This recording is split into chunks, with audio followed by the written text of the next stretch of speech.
सतगुरुदेव की जय। सर्वसंग से प्रार्थना है, सत्संग प्रारंभ हो रहा है। कृपया सत्संग स्थल पर शांतिपूर्वक विराजमान होकर के श्रद्धा से सत्संग सुने। परमेश्वर की प्यारी आत्माओं से पुनर्निवेदन है, सत्संग प्रारंभ हो रहा है। कृपया सत्संग स्थल पर शांतिपूर्वक विराजमान होकर के श्रद्धा से सत्संग सुने। सत्संग के दौरान कोई भी भक्तात्मा अन्य कोई बातचीत ना करे, सत्संग में ध्यान रखे। सत्संग के मां बैठकर कोई बात चलावे और यानी जिस दौरान सत्संग हो रहा हो, उस अपराधी आत्मा को तीन लोक नहीं ठोर। ये परमात्मा की वचन दास एज ए स्पीकर बोल रहा है, एज ए टेप रिकॉर्डर बोल रहा है। आदेश परमात्मा का चल रहा होता है, और जो आत्मा अपने परमात्मा के आदेश को ध्यान से नहीं सुनता है, उसको अपराधी बताया है। तो इसलिए सत्संग को बहुत महत्व देना चाहिए आपने, और ध्यान से एकाग्रचित्त से एक एक बात सुननी चाहिए। सत्सही ब्रह्मा जी से क्या होता है, यहाँ उत्पत्ति करते हैं प्राणी, वासना वश होकर के, जीव के बस की बात नहीं। जैसे किसी ने शराब पी रखी है तो उसको चक्कर आना, गिर जाना, लड़खड़ा कर चलना, तुतला कर बोलना उसके बस की बात नहीं, उसके उस नशा है। इसी प्रकार इस ब्रह्मा जी से निकल रहे रजगुण के प्रभाव से सभी प्राणी युवा होते ही इनके ऊपर ये प्रभाव अपने आप ऑटोमेटिकली इफेक्ट करता है, जीव के बस की नहीं रहती। तो जिस कारण से संतानों उत्पत्ति सभी प्राणी करते हैं, तो इससे क्या हो रहा है, जीवों की उत्पत्ति, मनुष्यों की उत्पत्ति जिनको ये खाता है। और विष्णु जी के सतोगुण से क्या है कि यह सतिथि एक दूसरे में मोह ममता प्यार, और संपत्ति में मोह, माता पिता में ममता, बच्चों के अंदर प्रेम, पति पत्नी का, भाई बहन का प्यार। तो ये एक ऐसा जकड़ दिया जीव के बस का नहीं, इससे इधर उधर टस से मस हो जाए। और तीसरे देवता का आपको पता ही है क्या करता है, सबको मारता है। हर फिर भी हम इनको पूजते हैं। बताओ, हमारी अकल पर पत्थर पड़ गए थे।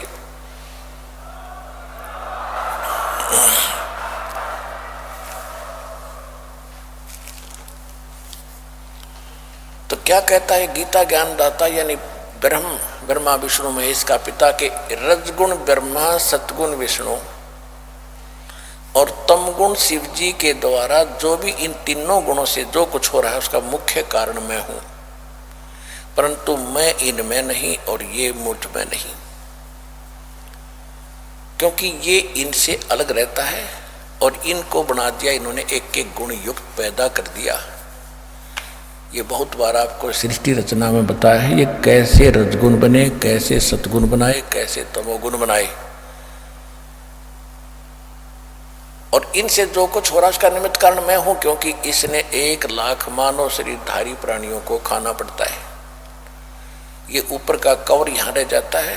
सारे जीवन में जैसे भी ये सब शराब पीता है, तम्बाकू पीता है, तम्बाकू खाता है और चटपटे आहार करता है, उसकी वासना सूक्ष्म शरीर के अंदर लिप्त होती रहती है कुछ अंश। जैसे बादाम की गिरी खाने की होती है, ऊपर का छिलका नहीं, तो ये ऊपर का छिलका ये यहाँ छोड़ देता है, अंदर से वो गिरी निकाल कर तपतशिला यानी एक तवी के ऊपर, बहुत बड़ा तवा है पत्थर का, उसके ऑटोमेटिक गर्म रहता है, उस पर पटक देता है, और उससे फिर चटक मरते नहीं जीव, उबालता है उनका, और उनसे निकाल कर गंध को फिर ये आहार करता है, आनंद लेता है। और यहाँ हाहाकार मची होती है, किसी का बेटा मर गया, किसी की बेटी मर गई, किसी का परिवार मर गया। हम ऐसे कसाई के लोक में रह रहे हैं। परमात्मा ने आकर हमें बताया है।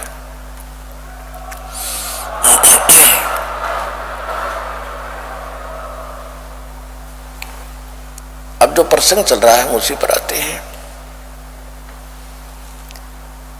अब तीनों गुणों के द्वारा जो हो रहा है ये ब्रह्मा विष्णु महेश के द्वारा ये हो रहा है। जो इन्हीं ब्रह्मा विष्णु महेश तीनों गुणों के पुजारी हैं, ब्रह्मा विष्णु महेश के, वो राक्षस स्वभाव को धारण किए हुए मनुष्यों में नीच दूषित कर्म करने वाले मूर्ख, ये ब्रह्म कहता है ये मेरी भक्ति भी ना करते, यानी ब्रह्म की साधना भी नहीं करते, ये तो आन उपासना तक ही सीमित है।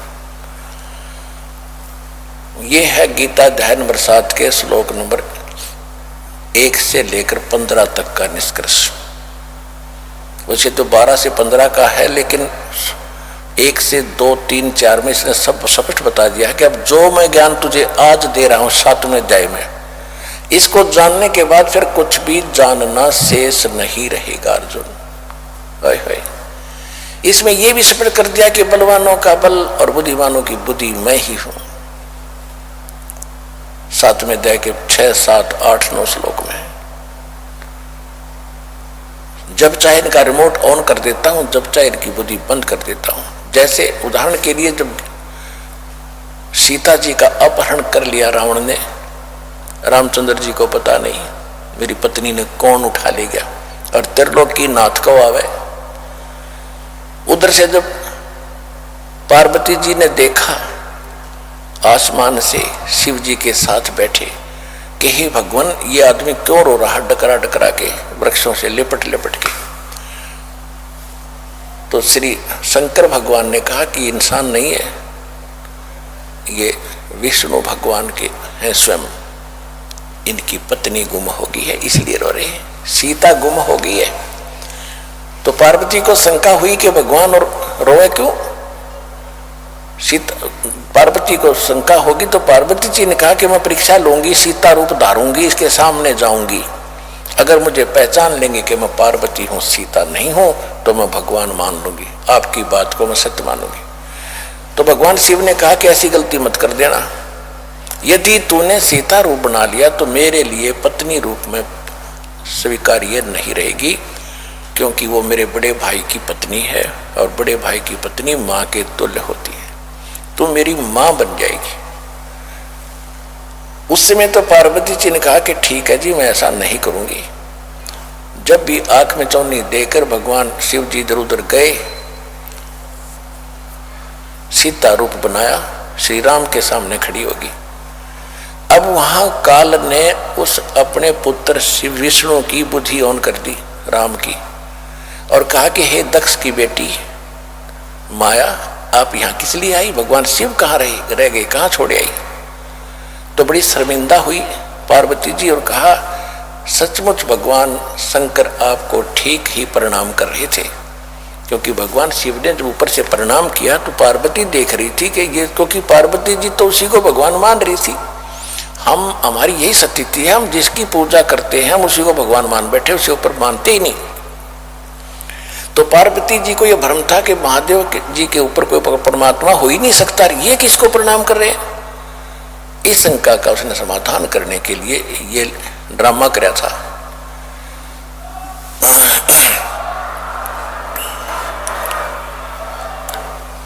तो शंकर श्री रामचंद्र जी ने जब तो पहचान लिया कि तुम तो दक्ष की बेटी हो, भगवान शिव को कहां छोड़ आई। अपनी पत्नी का पता नहीं उसने कौन उठा ले गया, उसको खोजते पर रहे जैसे किसी की गाय गुम हो जाया करे, कोई इधर पूर्व में गया खोजने, कोई पश्चिम में, हनुमान जी को पता लग गया, वो संदेशा ले आई जब आप सीता पाई। तो इससे सिद्ध हो गया कि कहता कि बुद्धिमानों की बुद्धि मेरे हाथ में है, मेरे कंट्रोल में है, जब चाहे इनको ऑफ कर दूं, जब चाहे ऑन कर दूं।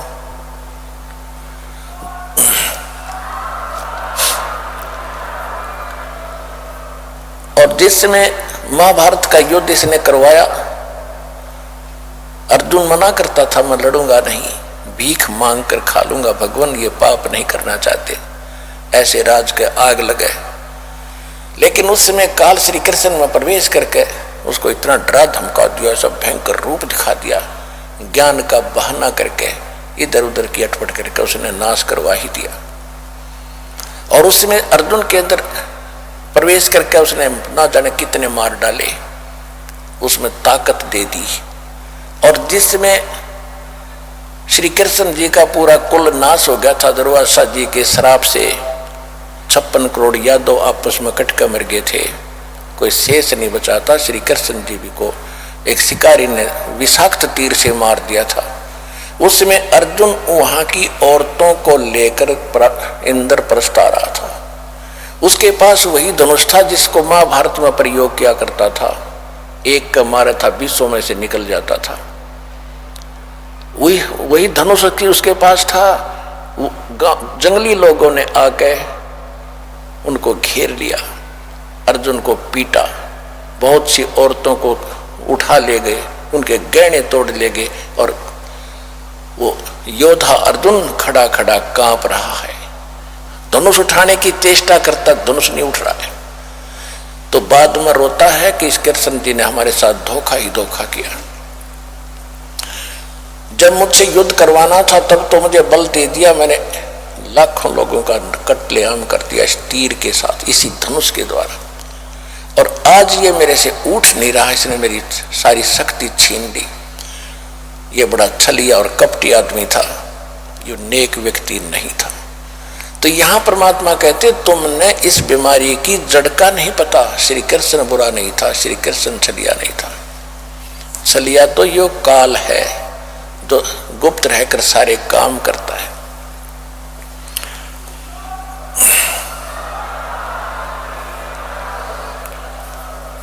तो गीता अध्याय नंबर 7 के अंदर जो इसने वचन किया है कि इसके जानने के बाद कुछ भी जानना शेष नहीं रहेगा, उस कंसेप्ट को क्लियर कर रहा दास आज को आपको। और आपको ये बताना चाहते हैं कि सत्संग इस विश्व में आपको किसी ने सुनाया नहीं, क्योंकि भगवान के बिना सत्संग कोई कर ही नहीं सकता।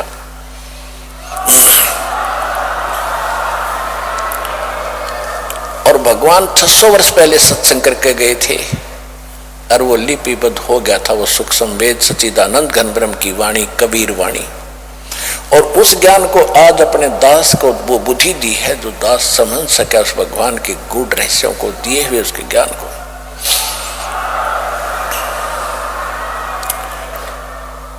ये नकली कबीर पंथी लगभग 20 करोड़ होंगे, 20 से भी ज्यादा होंगे, और किसी को कह का पता नहीं परमात्मा के अध्यात्म मार्ग का। कबीर जी की वाणी क्या कहना चाहती है, इन्हीं को आधार लेते हैं और कोई उनके पास यथार्थ ज्ञान नहीं, न भक्ति और समाधान है, न कोई पूजा की विधि उनकी परमात्मा के अनुकूल है। तो जो प्रसंग चल रहा है कि 7वें अध्याय के 12 से लेकर 15 तक में स्पष्ट कर दिया है कि तीनों गुणों रजगुण ब्रह्मा सतगुण विष्णु तम गुण शिव जी की जो पूजा करते हैं वो राक्षस स्वभाव को धारण किए हुए मनुष्यों में नीच दूषित कर्म करने वाले मूर्ख मेरी भक्ति भी ना करते। इससे सिद्ध हो गया कि ब्रह्मा विष्णु महेश की भी पूजा नहीं करनी चाहिए, लेकिन अनादरणीय नहीं है। देखो ये है जो ज्ञान है गीता का, दास ने कहा कि इनकम्प्लीट है, सूक्ष्म वेद है वो कंप्लीट है, संपूर्ण है। उसके आधार से इसमें तो कह दिया कि वो पूजा नहीं करनी चाहिए, उनके मूर्ख हैं लोग, लेकिन पूजा अलग चीज होती है और एक साधना सत्कार अलग वस्तु होती है। आगे प्रसंग और चल जाएगा, अब यहाँ इसको स्टॉप करके आगे चलते हैं। फिर ये कहता है 7वें अध्याय के ही 16 से लेकर 18 तक 3 मंत्रों में कि मेरी पूजा 4 प्रकार के करते हैं, यानी ब्रह्म साधना 4 प्रकार के करते हैं। अर्थार्थी, अर्थ, जिज्ञासु और ज्ञानी। अर्थार्थी जो धन लाभ के लिए वेद मंत्रों से अनुष्ठान करते हैं, वो किसी अन्य जंत्र मंत्र या अन्य किसी और वाणी का सहयोग नहीं लेते, जैसे जय गणेश देवा इस तरह की आरती नहीं करते। वो केवल वेद मंत्रों से अपना अनुष्ठान करते हैं जैसा उनको ज्ञान है। वो केवल अर्थ लाभ के लिए ही करते हैं, लेकिन करते हैं वो ब्रह्म, मुझे ही आधार बनाकर ब्रह्म के ही पूजा मानते हैं। वो हम ब्रह्म साधना करें, जो वेदों अनुसार साधना ब्रह्म तक की सीमा है, सीमित है। दूसरे उसने बताया कि अर्थ कोई संकट निवारण के लिए वेद मंत्रों का ही अनुष्ठान करते हैं। तीसरे बताए जिज्ञासु जो घर से निकलते हैं परमात्मा पाने के लिए, जैसे उनको संत ऋषि मार्गदर्शक मिल गए उन्होंने वो ज्ञान ग्रहण कर लिया। उद्देश्य मूल भूल गए कि तुम करना क्या चाहते थे। वो वक्ता बनकर जनता को फिर गुरु पद प्राप्त करके वही सुना सुनाया खिचड़ी ज्ञान बांटने लग जाते हैं, वो जिज्ञासु कहलाते हैं। और चौथे हैं ज्ञानी। ज्ञानी वो बताए हैं जिनको पता चला कि मनुष्य जीवन बार बार नहीं मिलेगा, मानुष जन्म दुर्लभ है ये मिलन बारंबार, जैसे तरवर से पुत्ता टूट गिरे वो बोर न लगता डारे, मानुष जन्म पाए कर जो नहीं रटे हरि नामे, जैसे कुआ जल बिना फिर बनवाया क्या काम। अब इन बातों से प्रभावित होकर के जिनको ये दृढ़ता आगी के मनुष्य जीवन केवल परमात्मा प्राप्ति के लिए ही मिला है, इसका और दूसरा काम नहीं है। ठीक है, ये एक किराए का इंजन है, इसमें ईंधन डालेंगे तो ये काम करेगा। ईंधन के लिए हमने कमाई करनी पड़ेगी। पहले सतयुग के अंदर तो फल फ्रूट ये गेहूं चने बाजरे अपने आप उगे रहते थे, जैसे सामक उगा रहता है, तोड़ो, उसमें मेहनत तो करनी थी, झाड़ के लाओ बनाओ कुटो पीटो बनाओ रोटी बनाओ, ऐसे करना तो पड़ता ही है। और अब तो हम केवल माया जोड़ने में लग गए, रोटी सुविधा मिल गई तो बाकी और बकवाद ने शुरुआत कर दी। ये नहीं थी इस मनुष्य जीवन के। ये मनुष्य जीवन का इसका उद्देश्य नहीं है कि कोठी बंगले बनाकर जीवन नाश कर जाओ। पुराने इतिहास देखो, हमारे भारतवर्ष में ऋषि भी झोंपड़ियों में रहते थे, जो भगवान पाने के लिए घर से निकले थे। और हमारे दादे परदादे कच्चे मकान बनाकर झोपड़ियों में रहा करते थे और कितने शांत थे, सुख में जीवन जीते थे। और आज हम अफलातून बन गए, एजुकेटेड हो गए, पैंट पैंट टाइट भी नहीं लाओ तो हमने इज्जत का नाश हो जाए, और चैन नहीं स्वप्न में भी, क्योंकि हम माया की आग में जल रहे हैं। और जहां माया है वहां शांति कभी नहीं हो सकती।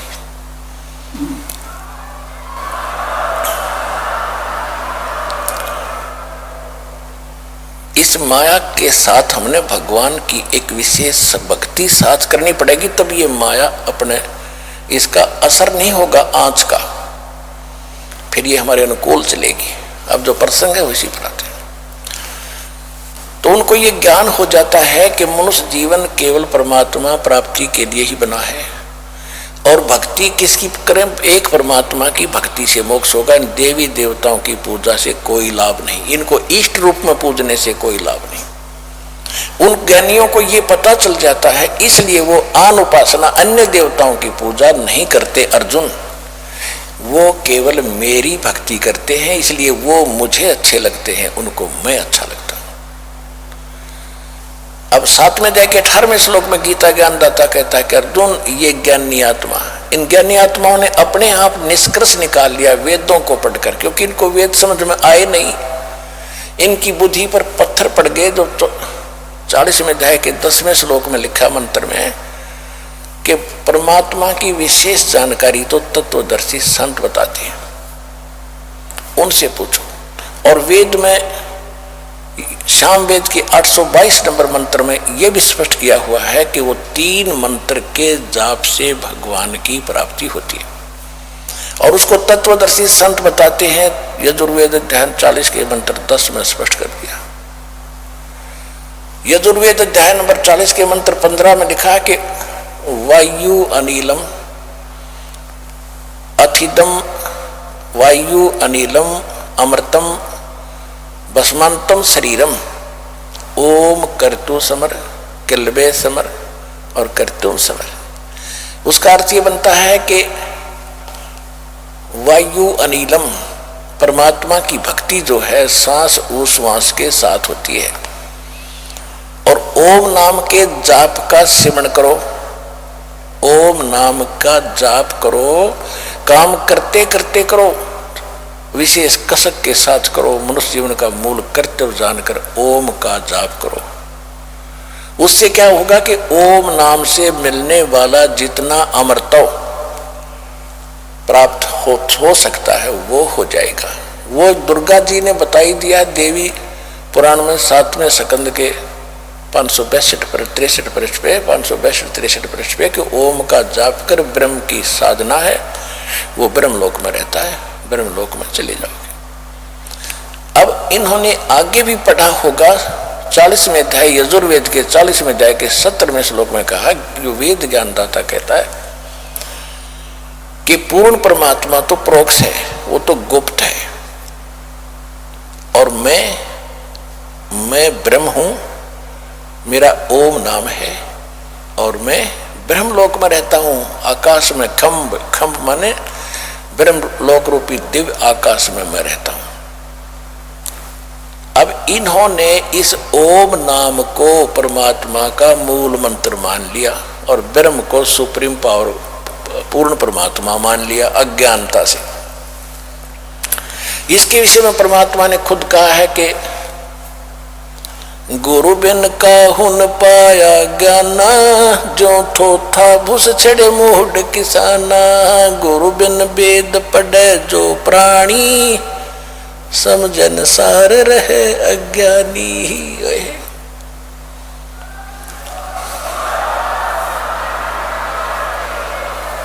इसी श्री देवी पुराण के अंदर सचित्र मोटा टाइप गीता प्रेस गोरखपुर से प्रकाशित 414 पृष्ठ पे व्यास जी बता रहे हैं कि राजन जन्मेजय को कि राजन सतयुग में ब्राह्मण वेद के पूरे विद्वान होते थे और वो दुर्गा की पूजा करते थे। खाक विद्वान थे वेद के, सतयुग के ब्राह्मण, और दुर्गा की पूजा करते थे। और दुर्गा कहती है ब्रह्म की पूजा करो, वो वहां तक भी बुद्धि ना छीन की। ये सारे माया जोड़ू थे, सिद्धि शादी प्राप्त करके प्रभु पा के गए, फिर गधे बन के घूमा यहीं पर।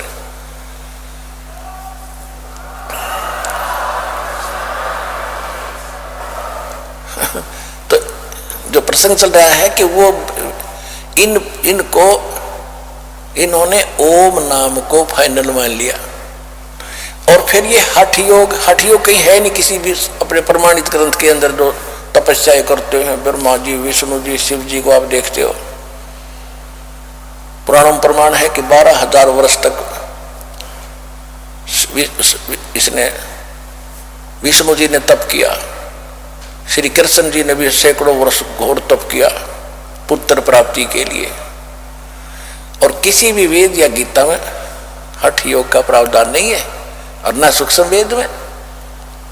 तो ये हठ योग कहां से आया? जब ब्रह्मा जी कमल के फूल पर बैठा था, खुद बता रहा है कि मुझे आकाशवाणी हुई तप करो तप करो। जब तक तो ब्रह्मा जी को वेद भी ना मिले थे, इसने तप किया। तो उस तप की आकाशवाणी भी इसने पूर्ण परमात्मा की मान ली, वेद में नहीं है न गीता में। गीता अध्याय नंबर 17 के श्लोक नंबर 6 और 7, 8 में स्पष्ट किया है कि जो शास्त्र विधि को त्याग कर जो मनमान आचरण करते वो हैं तो नालायक आदमी। फिर भी वो 3 प्रकार के होते हैं, अब उनकी अपनी अपनी वैरायटी बताई है। फिर कहा कि ये जो मनमाना घोर तप तपते हैं, ये मुझे भी और इस कमलों के अंदर बैठे जितने देव हैं उनको भी दुखी करते हैं, इनको घोर नरक में डालूंगा। तो इससे सिद्ध है कि इसको करना ही नहीं ऐसा, क्योंकि गीता ज्ञानदाता स्वयं कहता है 8वें अध्याय के 5वें और 7वें श्लोक में कि अर्जुन तो मेरा भक्त बन, मेरी भक्ति कर, युद्ध भी कर और सिमरण भी कर। यानी वही यजुर्वेद बता रहा है। यजुर्वेद 40वें अध्याय का 15वां मंत्र कहता है कि ओम कर्तु समर, यानी काम करते करते, और किलवे समर यानी कसक के साथ, कर्मलाहट के साथ कर, और कर्तुम समर यानी अपना मूल जीवन का मूल्य उद्देश्य समझकर ओम नाम का जाप करो। तो इसमें हठ योग नहीं है। ऐसे सूक्ष्म वेद में है, नाम उठत नाम बैठत नाम सोवत जागवे, नाम खाते नाम पीते नाम से ती लागवे। काम भी कर, भक्ति भी कर, सिमरण भी कर, ये है मूल मंत्र। और इसे हटकर जो करते हैं,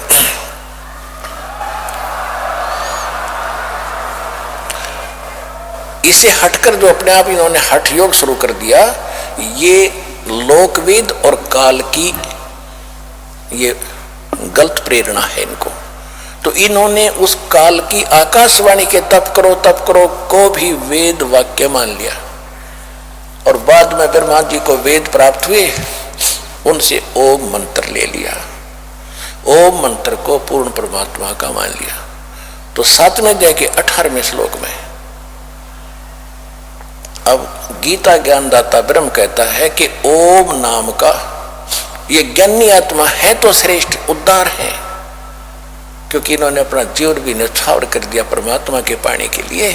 लेकिन इनको तत्वदर्शी संत ना मिलने से ये मेरे वाली अनुतम यानी ब्रह्म से प्राप्त करने मिलने वाली ओम नाम से मिलने वाली जो परम गति है, ये अनुतम है, क्योंकि इसमें जन्म मृत्यु ना तेरी मिटे अर्जुन ना मेरी मिटे। और जब तक जन्म मृत्यु समाप्त नहीं होगी तो सुख का हुआ, परम शांति कैसी हुई? जो 18वें अध्याय के 62वें श्लोक में कहा है और 15वें अध्याय के 4थे श्लोक में कहा कि अर्जुन तू सर्वभाव से उस परमेश्वर की शरण में जा जो गीता ज्ञानदाता से कोई और है, ब्रह्म से अन्य है। उसकी कृपा से तू परम शांति को और सनातन परम धाम को प्राप्त होगा, उसी की कृपा से, उस परमेश्वर की कृपा से। 15वें अध्याय के 4थे श्लोक में स्पष्ट कर दिया कि परम शांति किसे कहते हैं कि तत्वदर्शी संत की प्राप्ति के उपरांत तत्वदर्शी तत्व ज्ञान रूपी शस्त्र के द्वारा इस ज्ञान को काट के उसके पश्चात परमेश्वर के उस परम पद की खोज करनी चाहिए, जहां जाने के बाद साधक फिर लौटकर कभी संसार में नहीं आते।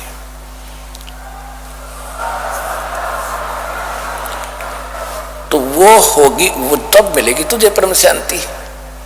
तब तक तो ये जो हम फिर आते हैं 7वें अध्याय के 18वें श्लोक पर कि ये ज्ञानी आत्मा है तो उद्धार, क्योंकि इन्होंने परमात्मा के लिए अपना जीवन न्यौछावर कर दिया, मृत्यु की भी परवाह नहीं की, खाना पीना त्याग दिया, हठ योग किया, ओम नाम का सेवन किया।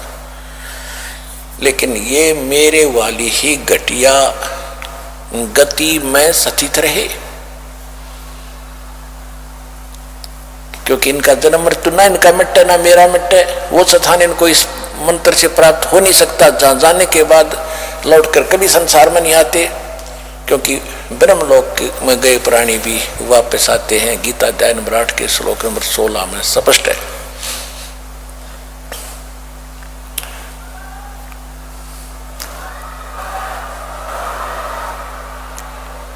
अब श्रीमद् भगवत गीता अध्याय नंबर 7 के श्लोक नंबर 19 में इसने स्पष्ट कर दिया, बहुनाम जन्मानाम अन्ते ज्ञानवान माम प्रपते।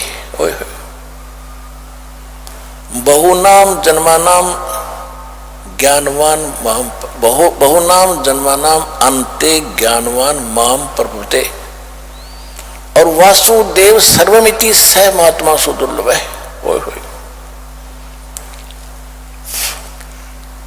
इसका कितना देखो, अगर ये इतने सिंपल होते ये ग्रंथ तो इस दास से पहले पता नहीं कितने ऋषि झक मार के चले गए, इनका कैखा का पता नहीं, वेदों का पता नहीं।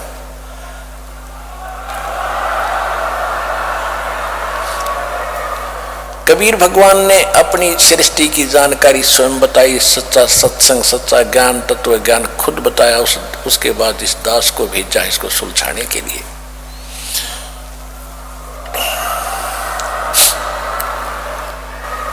परमात्मा ने हमें अनुभव बताया है कि ये थी कबीर साहब कपड़ा बुनते थे और यजमान जो होते थे कपड़ा बुनवाने वाले कपड़ा बनाने वाले ने सूत ला कर देते थे दुल्हाओं को, और कोई सूत का थोड़ा सा 1 किलो भी वो लड़ी सी उलझ जाती तो सारा दिन लग जाता था दुल्हाओं को उसको सीधा करने में, सुलझाने में। यदि गांठ लग जा टूट गई तो गांठ लगेगी तो उसकी फिर कीमत नहीं मिले, बुनाई नहीं मिलनी।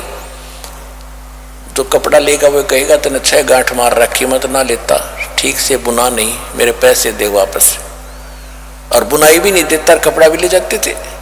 तो इस प्रकार वो बड़ी सावधानी से सूत की उस एक लड़ी को सुलझाने में तो सारा दिन लग जाए, सुलझानी ही पड़ती थी। तो परमात्मा कहते हैं कि इस अध्यात्म ज्ञान का तो इन्होंने 9 मन सूत उलझा कर डाल रखे न ज्ञानियों ने।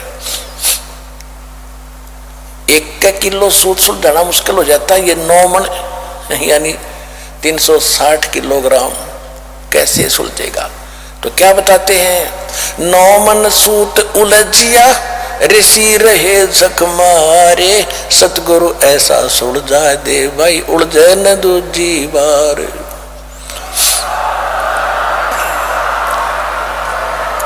तो अब ये 9 मन सूत जो इन्होंने उलझा रखा था, भगवान की दिव्य दृष्टि से, परमात्मा कबीर जी के ज्ञान से आज ऐसा सुलझा दिया इस दास ने, अब कलयुग में ये उलझेगा नहीं। भक्ति को करियो से मत करियो।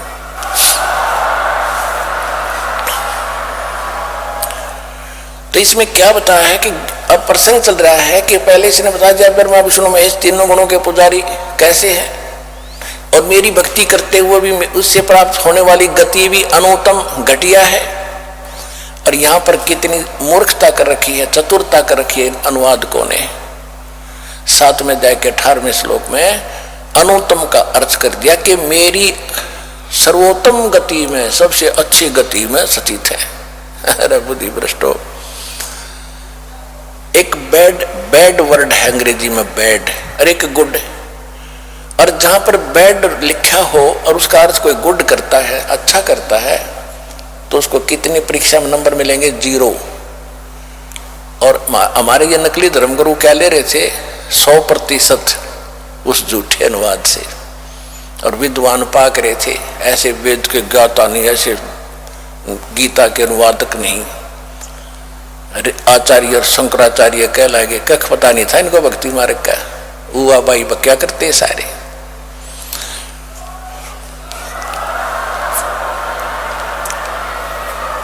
अब ये कहता है कि 7वें अध्याय के 19वें श्लोक में कहता है कि बहुनाम जन्मानाम अंते ज्ञानवान माम प्रपद्यते। इसने बता दिया कि जो ब्रह्मा विष्णु महेश की पूजा करते हैं वो कैसे हैं, मेरी पूजा करते हैं वो भी कोई अंत बहुत ही कोई एकाध भगवान आत्मा, ज्ञानी आत्मा, ज्ञानवान, किसी अंत के जन्म में मेरी ब्रह्म तक की साधना करता है। नहीं तो आन उपासना में आप देख रहे हो हिंदुस्तान में क्या उपासनाएं हो रही है। और वासुदेव सर्वमिति स महात्मा सुदुर्लभ है, ये बताने वाला कि वासुदेव का अर्थ ये श्री कृष्ण नहीं है। वासुदेव तो श्री कृष्ण जी के पिता का नाम था, और वेदों में वासुदेव का अर्थ है जो सबका मालिक हो, जिसकी सत्ता कण कण पर विद्यमान हो, सबके ऊपर जिसकी सत्ता हो, सबका overall controller, known as Vasudev, उसको वासुदेव कहते हैं। अब जैसे रजगुण ब्रह्मा, सतगुण विष्णु, तमगुण शिव जी, ये एक एक विभाग के मंत्री हैं। एक ब्रह्मांड में ये केवल 3 लोकों के ऊपर इनकी सत्ता है, पृथ्वी लोक, ऊपर स्वर्ग लोक और नीचे एक पाताल लोक है। इसमें एक विभागीय मंत्री हैं। ये एक ब्रह्मांड में भी कंप्लीट यानी वासुदेव नहीं है, सब में व्यापक नहीं, सबके ऊपर इसकी सत्ता नहीं है इनकी। इनके पिता है ब्रह्म, ये केवल 21 ब्रह्मांड के अंदर ही व्यापक है, ये सर्वव्यापक यानी वासुदेव नहीं है। इसके बाद अक्षर पुरुष जो है, इस गीता ज्ञान ब्रह्मा विष्णु महेश का जो पिता गीता ज्ञान दाता है, इसको सरपुरुष कहते हैं, इसको ब्रह्म भी कहते हैं, इसको ज्योत स्वरूपी काल निरंजन भी कहते हैं। और फिर इसके बाद है परब्रह्म, यानी इस ब्रह्म से नेक्स्ट ब्रह्म का क्षेत्र, उसको अक्षर पुरुष कहा है। वो केवल 7 संग ब्रह्मांड के अंदर मालिक है, वो कुल का मालिक, सर्वव्यापक नहीं है, सबके ऊपर उसकी सत्ता नहीं है। अब तीसरे नंबर का जो परमात्मा है, ब्रह्म, परब्रह्म और फिर पूर्ण ब्रह्म, दूसरे शब्दों में सरब्रह्म, अक्षर ब्रह्म और परम अक्षर ब्रह्म। वो परम अक्षर ब्रह्म जो है, वो परम अक्षर ब्रह्म जो है, वो है वासुदेव सर्वगतम ब्रह्म, जो सबके लिए पूज्य है, जो सबका उत्पत्ति करता है, सबका पालन करने वाला, संसार रूपी वृक्ष की मूल वही है जो 15वें अध्याय के प्रथम मंत्र में जिसके विषय में कहा है, ऊर्ध्व मूलम अधः शाकम अश्वत्थम प्राहु अव्यम छंदासी यस्य प्रणानी ये तम वेद से वेदवित। फिर 15वें अध्याय के 16 और 17 श्लोक में कहा है कि 3 पुरुष हैं, ये सरपुरुष अक्षर पुरुष। 16वें श्लोक में 15वें अध्याय के में ये स्पष्ट कर दिया है कि ये दोनों नाशवान हैं, इनके अंतर्गत जितने प्राणी हैं इनका भी अंत होता है, अविनाशी नहीं है। 15वें अध्याय के 17वें श्लोक में श्रीमद् भगवत गीता में स्पष्ट कर दिया है कि उत्तम पुरुष है तू अन्य परमात्मा इति उदाहरते है, ये लोक तर्यम आविश्य विवर्ती अवैश्वर है। वो उत्तम यानी पुरुषोत्तम असली भगवान श्रेष्ठ परमात्मा थे, इन दोनों से सरपुरुष और अक्षर पुरुष से कोई और है, और वो वास्तव अविनाशी है, वही सबका धारण पोषण करने वाला, तीनों लोकों में प्रवेश करके संसार रूपी वृक्ष की मूल है वो, और वही परमात्मा कहा जाता है। पुण्यात्माओं 15वें अध्याय के 18वें श्लोक में भ्रम पैदा हो जाता है, और एक कोई सदानंद का किसका वो चिल्ला यूट्यूब पर डाल रखी है, उसने एक बकवास है कि रामपाल 15वें अध्याय के 18वें श्लोक के बारे में क्यों नहीं बोलता, उसमें खुद कहता गीता ज्ञानदाता मैं पुरुषोत्तम हूँ। तो वो भाई साहब उसको समझानी ठीक से, यही तो बात बिगड़ रही है। अगर ज्ञान समझ में तुम्हारे आ जाता तो मुझे क्या जरूरत है थूक बिलोने की, आपकी सुनी हुई बातों को हम आगे पढ़ लेते, पढ़ ही रहे थे अभी तक। अब दास को बुद्धि दी है, उसका सुनो जवाब क्या है।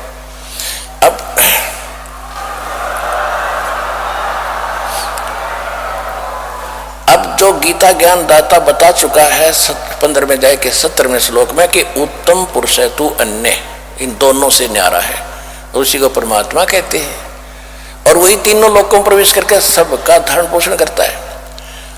और 15वें अध्याय के 16वें श्लोक में दास ने आपको बताया दिया कि सरपुरुष और अक्षर पुरुष, सरपुरुष 21 ब्रह्मांड का स्वामी है और अक्षर पुरुष 7 संघ ब्रह्मांड का स्वामी है, इनकी सथिति बता दी है। अब 15वें अध्याय के 18वें श्लोक में का क्या भाव है, उसमें ये कहा है कि अर्जुन मेरे अंतर्गत जितने भी प्राणी यानी 21 ब्रह्मांड में जितने प्राणी हैं, चाहे वह जीवात्मा है चाहे मनुष्य या किसी प्राणी के शरीर में, इनसे मैं उत्तम हूं, इनसे तगड़ा हूं, ये मेरे कंट्रोलर में है, मैं इनका संचालक हूं। और जिस कारण से लोक वेद के आधार से, लोक वेद माने दंत कथा के आधार से मैं पुरुषोत्तम प्रसिद्ध हो रहा हूं इनमें। और उसने स्पष्ट कर दिया कि पुरुषोत्तमता 15वें अध्याय के 17वें श्लोक में बता दिया, वो है पुरुषोत्तम जो तीनों लोकों में प्रवेश करे, सबका धारण पोषण करता है, और वो वास्तव में अविनाशी है। इसका ये अर्थ।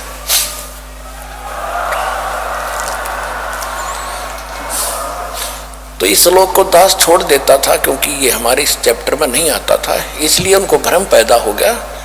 अब वो भक्त सुनेंगे श्रद्धालु तो उनकी अकल ठिकाने आवेगी, सच्चाई सच्चाई होती है।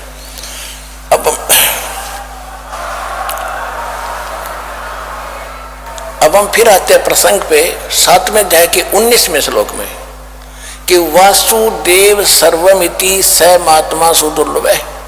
ये बताने वाला कि वासुदेव यानी वो पूर्ण परमात्मा परम अक्षर ब्रह्म ही सब कुछ है, वही पूजना चाहिए, उसको छोड़कर और पूजा नहीं करनी चाहिए इष्ट रूप में। गीता अध्याय श्लोक नंबर 3 के 12 से लेकर 15 तक, 10 से लेकर 15 तक स्पष्ट किया है।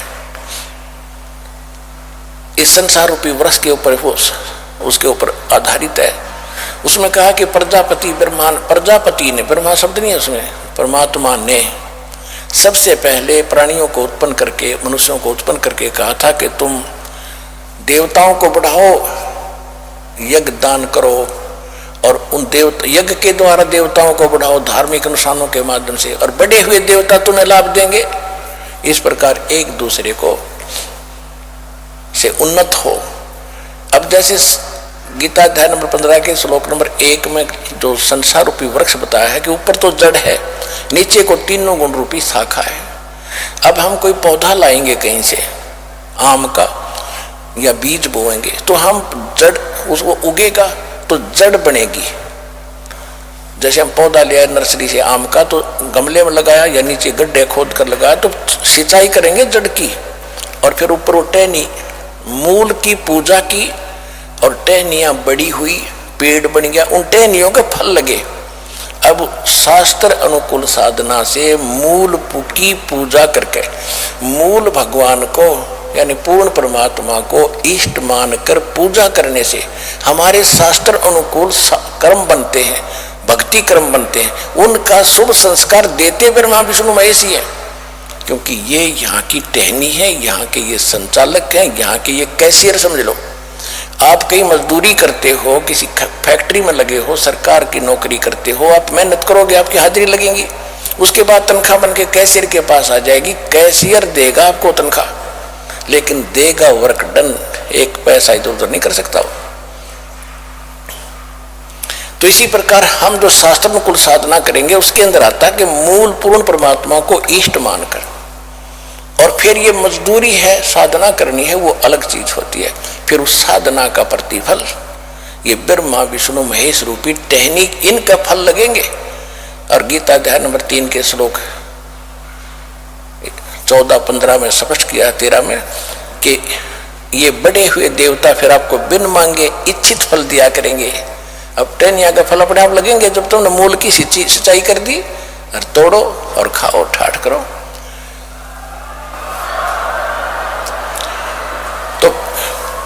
तो ब्रह्मा विष्णु महेश हमारे अध्यात्म मार्ग में इस भक्ति रूपी पौधे के अंग हैं, टहनियां हैं, इनको छोड़ नहीं सकते। कई सत्संग पूरा सुनते नहीं और ये सोच लेते हैं कि रामपाल तो ब्रह्मा विष्णु महेश की भक्ति छुड़वाता है, इनकी पूजा नहीं करने देता। देखो, पूजा कोई अन्य वस्तु होती है और साधना कोई और वस्तु होती है। हमारा पूज्य होता है जिस वस्तु को हमने प्राप्त करना है। हमारा पूज्य है सतलोक और सतपुरुष। वो कैसे मिले? वो साधना जो हम करेंगे वो पूजा में नहीं आती। जैसे हमने जल प्राप्त करना है पृथ्वी से, और पृथ्वी हमारा पूज्य है, हमारा प्राप्य वो है, प्राप्त करने योग्य वस्तु जल है। उसके पाने के लिए जो भी इंस्ट्रूमेंट हम प्रयोग करेंगे, उपकरण, और जो मजदूरी करेंगे, वो हमारी साधना है, वो पूजा नहीं है। लेकिन साधना के बिना पूज्य वस्तु मिल नहीं सकती। तो ब्रह्मा विष्णु महेश के जो प्रथम मंत्र आपको दिए गए हैं, ये समझ लो अपने साधना है या पूजा नहीं है। क्योंकि हमने सतलोक जाना है, वो स्थान पाना है, वो परम गति पानी है, जहाँ जाने के बाद साधक फिर लौट कर कभी संसार में नहीं आते। वो सदा सुखी होती है, परम शांति प्राप्त होती है। वो है सतपुरुष, और सतलोक हमारा प्राप्य वस्तु है, पूज्य है। पूजा तो हम उसकी कर रहे हैं। जैसे हमने कोई सेब खानी है तो सेब के लिए पहले मजदूरी करो। मजदूरी कर रहे हैं कि किस लिए सेब खाऊंगा, तो पैसे लेकर मार्केट में गए, सेब बोला, उसने तोला और हमने खाया। तो ये मजदूरी थी, उसका पूज्य सेब था। इसलिए ये मजदूरी है जो जल प्राप्ति के लिए हैंड पंप लगाते हैं, फिर उसको मेहनत करते हैं। पूजा जल की जाती है। इसी प्रकार पूजा हम सत्यपुरुष की करते हैं, और ये ब्रह्मा विष्णु महेश के मंत्र जो है ये हमारी साधना है। ये स्पष्ट कर देना दास चाहता है।